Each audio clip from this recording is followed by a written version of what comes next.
योगी आदित्यनाथ की गाजियाबाद की यात्रा कितनी महत्वपूर्ण है, आइए हम अपने साथी रिपोर्टर से जानते हैं। जतिन, और मैं आपसे ये समझना चाहता हूँ कि 5 विधानसभा की सीटें हैं, ये यात्रा कितना प्रभाव डालेगी?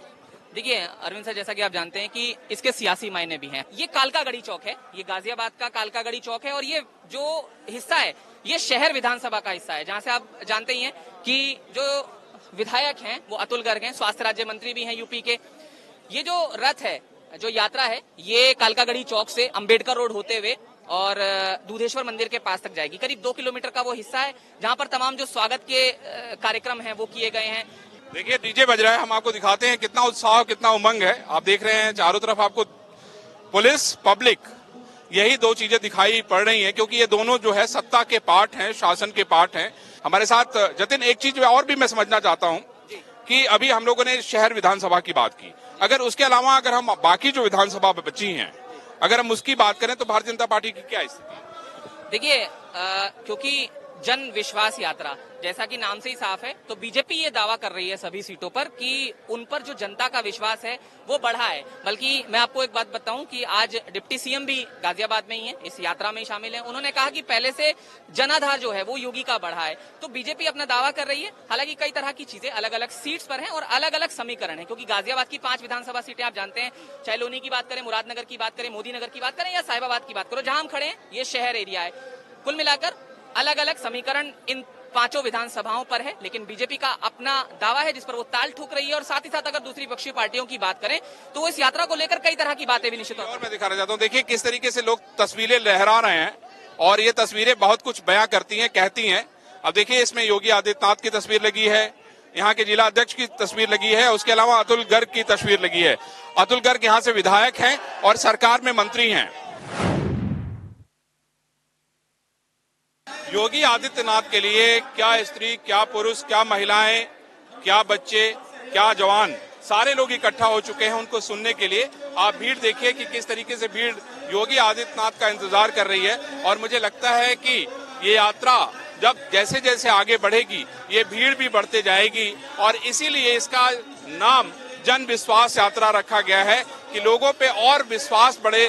भारतीय जनता पार्टी ने जो काम किए हैं उस काम के जरिए वो लोगों में विश्वास पैदा करना चाहते हैं। हमारे साथी जतिन है। जतिन, जन विश्वास यात्रा, जी यही नाम है इस यात्रा का। जी जी बिल्कुल। देखिए नाम से ही साफ है कि बीजेपी दिखाना चाहती है कि किस तरह का विश्वास जो है लोगों ने किया है, ये बताना चाहती है।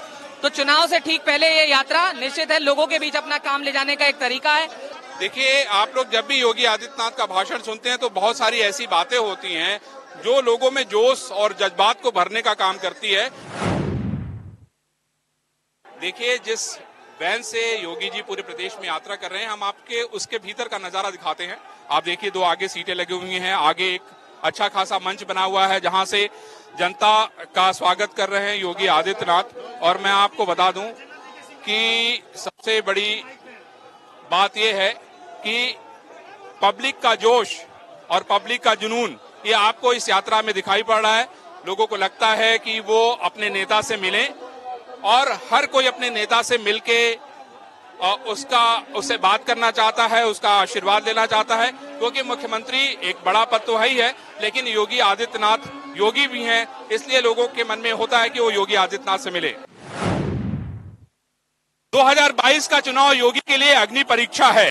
योगी जी, हम लोग जब राजनीति में हैं तो सार्वजनिक जीवन में हर चुनौती को अपने लिए एक अवसर भी मानते हैं।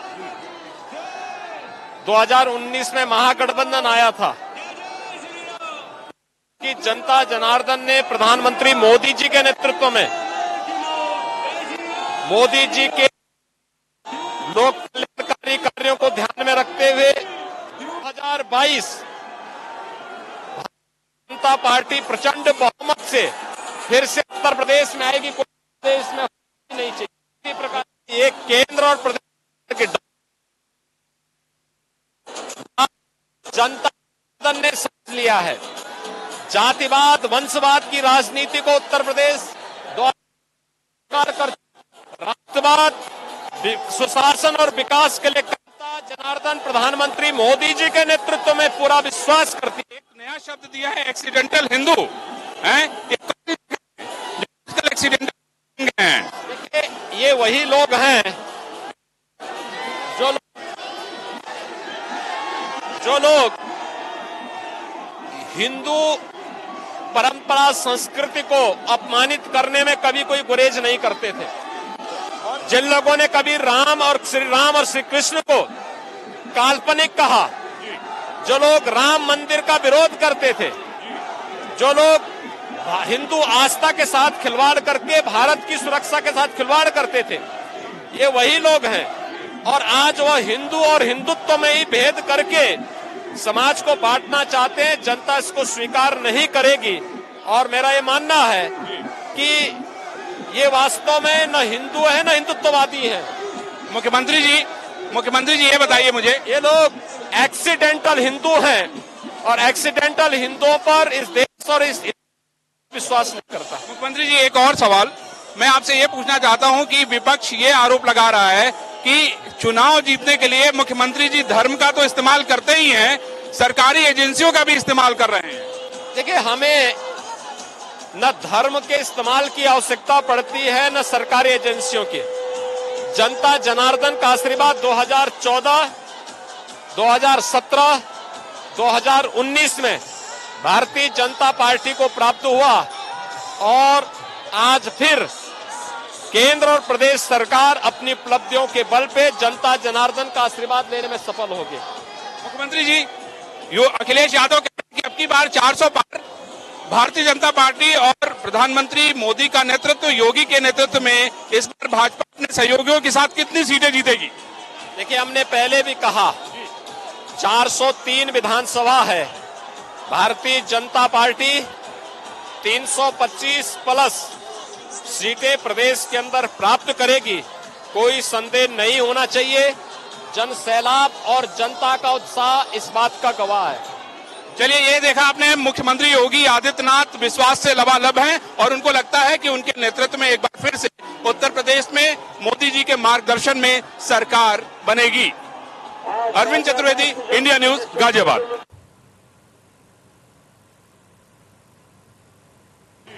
जो लोग राम मंदिर का विरोध करते थे, जो लोग हिंदू आस्था के साथ खिलवाड़ करके भारत की सुरक्षा के साथ खिलवाड़ करते थे, ये वही लोग हैं। और आज वह हिंदू और हिंदुत्व में ही भेद करके समाज को बांटना चाहते हैं। जनता इसको स्वीकार नहीं करेगी।